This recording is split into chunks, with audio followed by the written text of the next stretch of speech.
Everyone, Chef Marissa Cansari here today. And Gianna.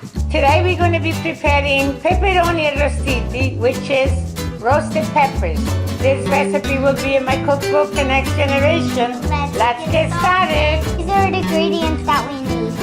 Pepper, garlic, salt, black pepper, Basil, olive oil, and oregano.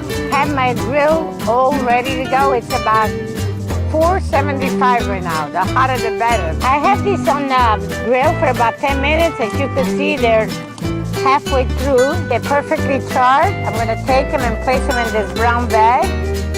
I'll tell you why. When they sit there for 10 minutes, they peel perfectly. That's an old method, ancient method, but it works.